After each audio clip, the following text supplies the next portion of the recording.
Hello guys, NautoAce here, and I want to give my thoughts on the Xbox Game Showcase. So I have to admit, it was actually interesting, it was actually appealing to me for someone who prefer Nintendo and PlayStation because of the anime waifu JRPG game. That's my preference.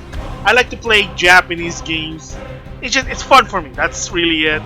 But however, they showed their games from their first party, as well as some, believe it or not, some time exclusive games. Yeah, so they actually showed some third party games.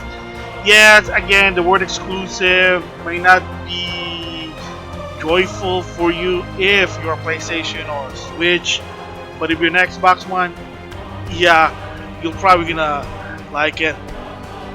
So, anyway, what are my thoughts about the showcase? And I have to say, it was actually interesting. Even so, they mostly showed Western IP. I mean, some of their games are good, but believe it or not, they're not really my cup of tea. Maybe in the long run if they show more information. So, I'm also gonna include the pre-showcase because before the show started, actually Jeff Keighley, hosting his Summer Game Fest, actually showed some game that I was interested in. So one of them, they actually, surprisingly, actually for the first time ever, coming to a Microsoft console or Xbox, and that is Dragon Quest XI as Definitive Edition.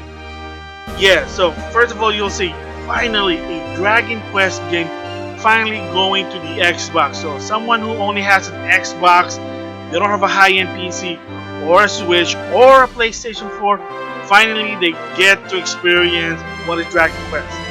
The history about these Dragon Quest games are they used to be Nintendo, 1 point went to Sony, PlayStation, then Nintendo, and then when it came to Dragon Quest 11, kind of went multi-platform. It actually went to Steam, of course Switch, and of course PS4.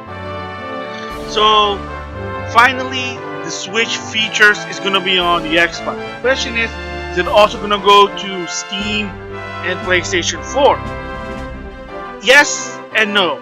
So here's a little bit tricky. So for people who actually bought the original version or the vanilla version, sad to say, as of right now, the information that they gave is no. So they will not have any new update for people who already have the game. So I mean, I bought the game a long time ago for $20. I still have to finish it. Well, I'm probably gonna have to put that on hold for a long time because what they actually gave the info about this game is that for the Xbox One, PlayStation 4, and Steam, it'll actually be a new game. So again, it's kind of like Persona 5 Royal, but the good thing about it is $40. The bad thing about it is the graphics is gonna be similar to the Switch version. If you compare graphic, yes, the Switch is a little bit dull than the PS4 or Steam version, because what people were saying they're hearing reported, what Square Enix did, they just directly ported the Switch version to the other console. So there is no update, there's no modification, nope, it's just the Switch version. Now it's going to be on the Xbox One, PS4, and Steam. At least it's $40, while the Switch version without any trophies or achievement is $60, but because the Switch version was published by Nintendo. So it is sort of an unfortunate that I was hoping at least they'll do some sort of update for the PS4 and Steam version, but that's not really the case. It sounds like, no, it's just a straight port from the Switch version. We're just gonna put it on another console. Kinda sound lazy, but again, it is what it is there. So a little bit of backstory of why the Switch even have that new feature. The orchestra music, the Japanese sub, the 2D version, which actually has extra scenario that's not on the 3D version.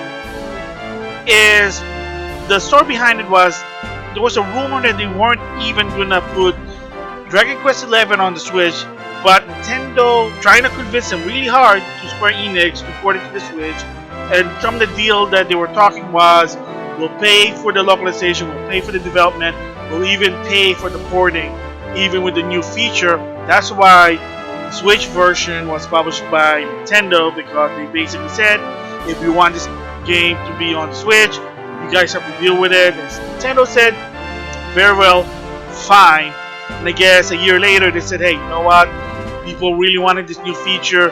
We'll give it to them. But again, for the PS4 and Steam, it's not a new update. It's just another version. It's basically, they pulled the Persona 5 Royal. That's really what it is. So, again, it is what it is. I mean, there's good and bad about it. They did say that the frame rate is going to be improved on the new version. But, again, the graphics, yeah, it's going to be a little bit dull. But it is what it is there. But, hey, that's what it is. And then another one they showed that I got me interested is from Yuji Naka, the guy who created Sonic and Knights. He now works for Square Enix, and he showed a game called Balan Wonderland. So it's a music-themed 3D platformer. Yeah, they showed it on the Xbox. However, it's also going to be on PS4, PS5, Xbox Series X, and Steam. So it's multi-platform. Yes, I don't think it's on the Switch yet as of right now, probably because of the hardware. I mean, you gotta keep in mind that the PS4 Pro and the Xbox One X are more powerful than the Switch.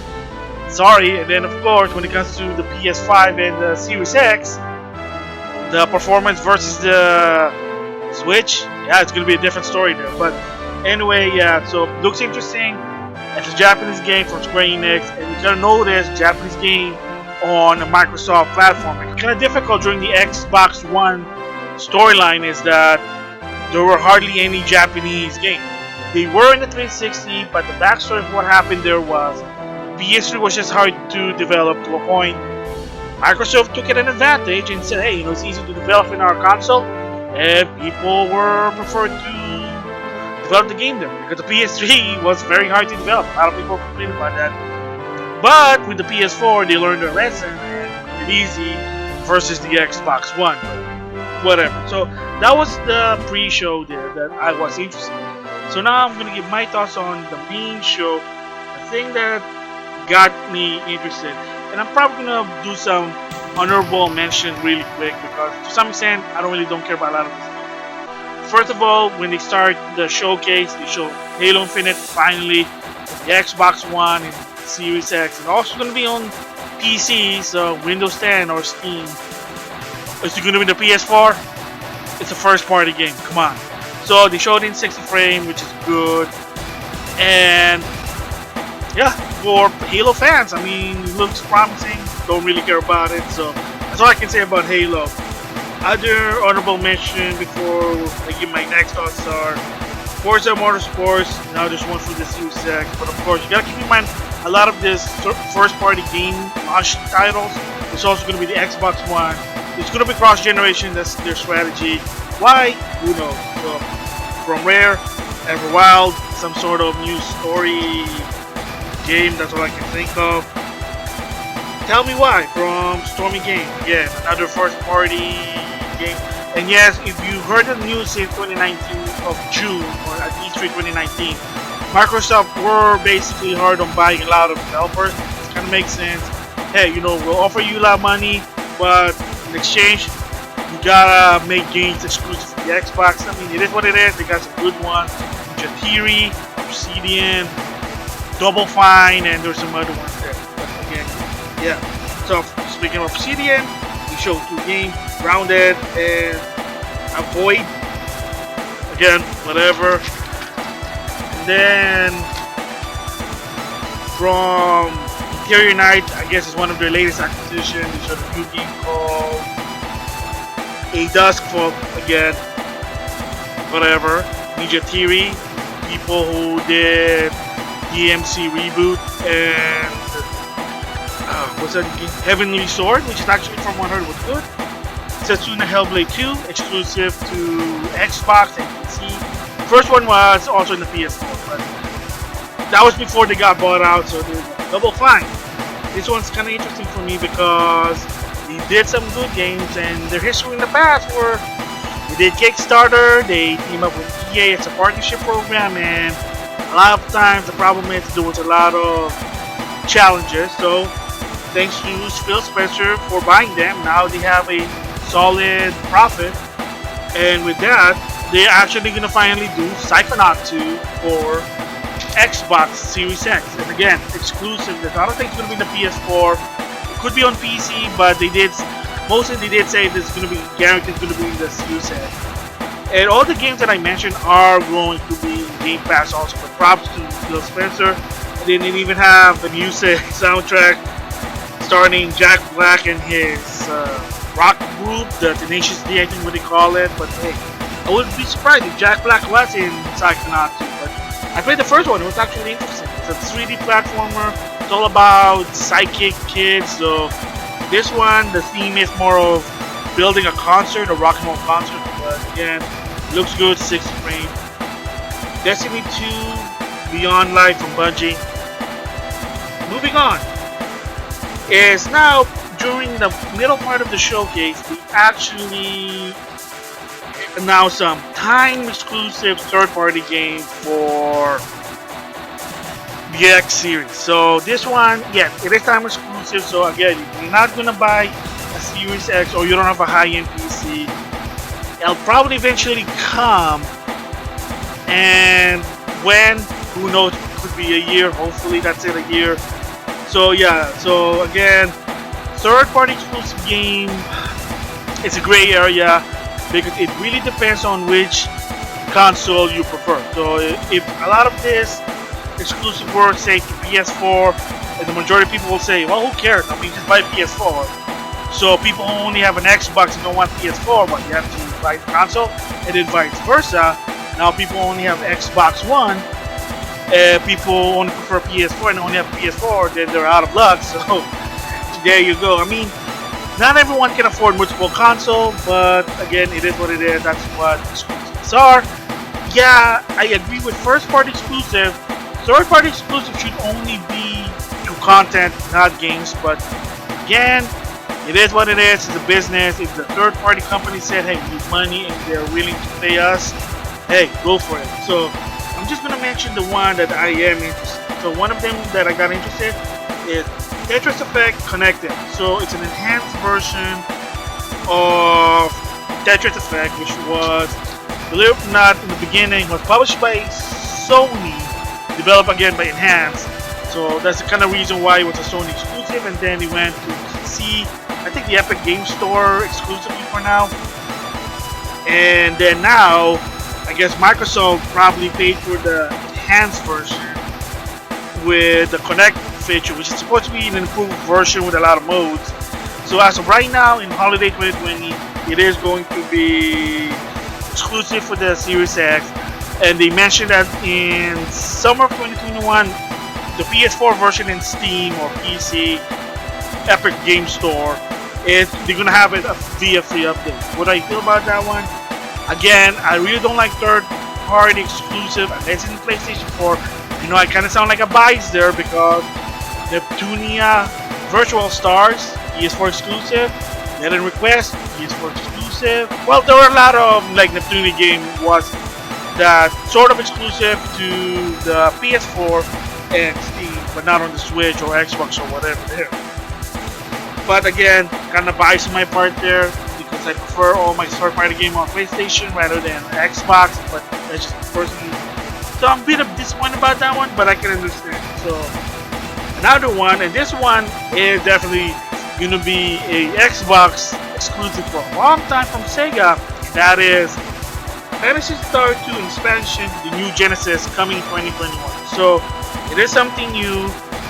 Again, for people who don't know, that Phantasy Star 2 is a free-to-play. However, it's only exclusive to Windows 10 and the Xbox One.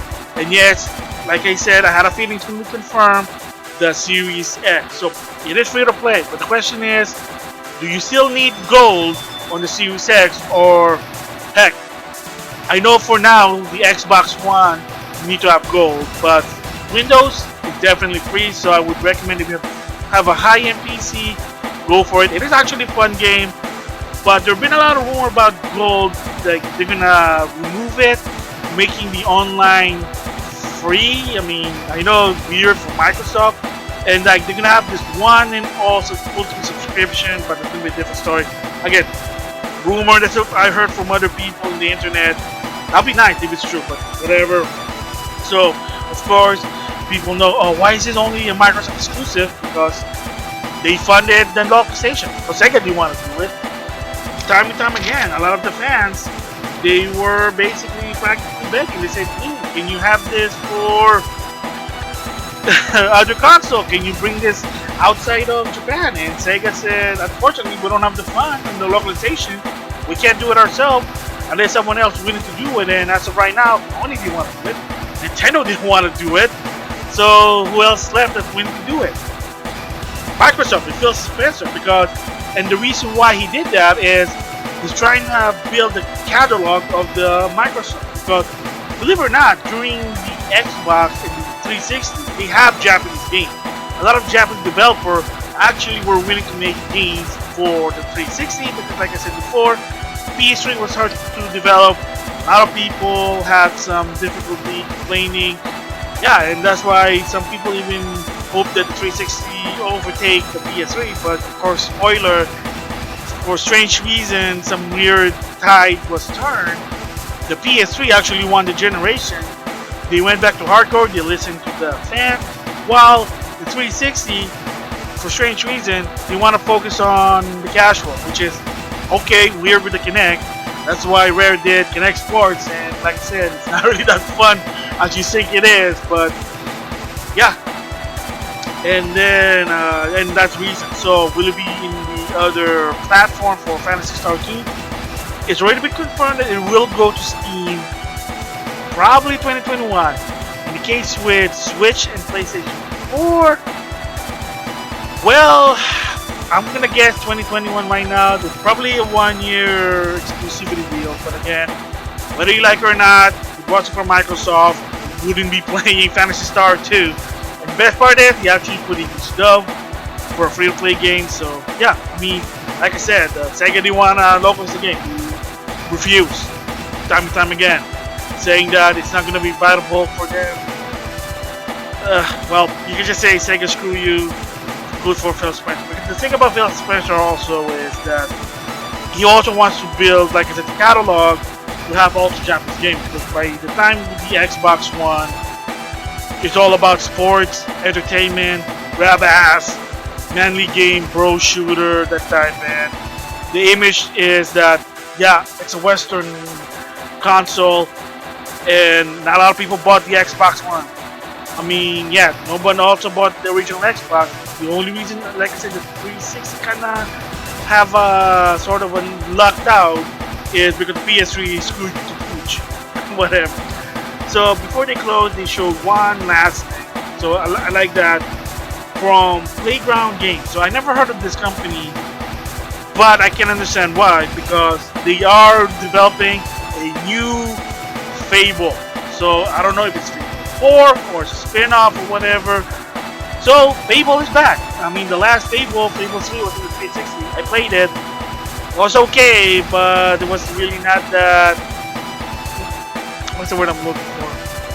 Fun, intriguing. I mean, it didn't really got me in it, but I did finish the game. It is what it is. I mean, it's Fable. It's Guillermo. I mean, you know how his game goes, but yeah, yeah. So Playground Games is gonna take over, because if you know the history behind it, I think Lion Gates is no more, and then Peter Molyneux's company right now. Like I said, there are some troubles. You can look it up in the internet. So I salute Peter Molyneux. I don't know what he's doing right now, because believe it or not, there was even a little side note here. I know it's going to be something like shocking. Believe it or not, that the Backlog Battle group actually had an agreement to have an interview with Peter Molyneux, but then apparently for strange reasons that never really happened. That's unfortunate, but it is what it is. They said they had a talk with the guy and never really happened. They tried to do a follow-up to say what's going on, but they said, oh, the guy was busy. That's what I heard. I don't know. So yeah, so they closed it with Fable. So what I think about this showcase, for the general audience, for people who are an Xbox supporter, it's probably for them. They're probably happy because they got Halo, you got Motorsport, you got new IPs that they're gonna show. Either it's a role-playing game, first-person shooter, whatever, Fable. So you got something there. But for someone to say, oh, I want Japanese game, I want the JRPG, I want my Mario platform type thing, yeah, that looks like that there's nothing for them there. No fighting game. So yes, no Killer Instinct. So Killer Instinct is not there. I know someone's going to be sad. And the only thing for me that got me interested was Phantasy Star 2, that they're going to have an expansion for it. Like I said, I highly recommend it's a fun game for you to play, especially on PC. Psychonauts, yeah, I mean, it's a platformer, it's kind of fun. Interesting fact, yeah, kind of bummed me out that it's going to be Microsoft the features. But at least they're also going to have Dragon Quest S, that's going to be also not only the Xbox, but on the PS4 for me personally. And again, you know, they are showing that there is something for everyone there. Is it better than the PlayStation Showcase? Well, they did show the games in 60 frames. I have to say, it really is kind of hard to say for a general audience. So for me personally, I'm going to go with the PlayStation Showcase because I'm a PlayStation person. I know, weird. But would I even buy this console because of the first party game? Probably not at launch, probably a year or so. Because the only one that is exclusive that I'm interested for the Series X is Psychonauts 2. But that game's also going to be on the Xbox One, and I have an Xbox One. There you go. Would I be buying a Series X? Like I said, maybe, and that's a big maybe. Because I'd rather buy a PlayStation 5 than a Series X, personally. But of course, if you heard one of the features that I love, backwards compatible, it is going to play almost all the Xbox original Xbox 360 game, which, man, I got a lot. Most of them are going to be playable, backwards compatible. All you have to do is put in an external hard drive, you're good to go, that's some space. And then Xbox One games, I got some, believe it or not, I know it's weird, on the Series X, so very convenient. One console plays different generation of Xbox games. Hey, I'm sold. I'll probably consider it, but that's going to be a way long one because third party that's also going to be on PlayStation 5. Hey, I'll just buy it on PlayStation 5. Yeah, so I mean, for me personally, I'm going to priority buying it on PlayStation first. I am definitely going to buy PlayStation 5. Probably a year from its launch because I need more games. There's always going to be something better to do. Heck, machine's probably going to be better because sometimes machine gets amped up. I mean, I had to buy a new PlayStation 4 because my original one was. So overall, I like it. What they showed, I'm probably going to give it a 7 out of 10 because it is like we got a lot of information. It's all about games, so I can't complain about how what's the feature because again, it's probably going to be in a different video. It's all about games. We do have something, but it is not for me personally something. And I don't agree with the exclusive, but again, the business is business there. That's why 7 out of 10. So with that, I'll see you guys later.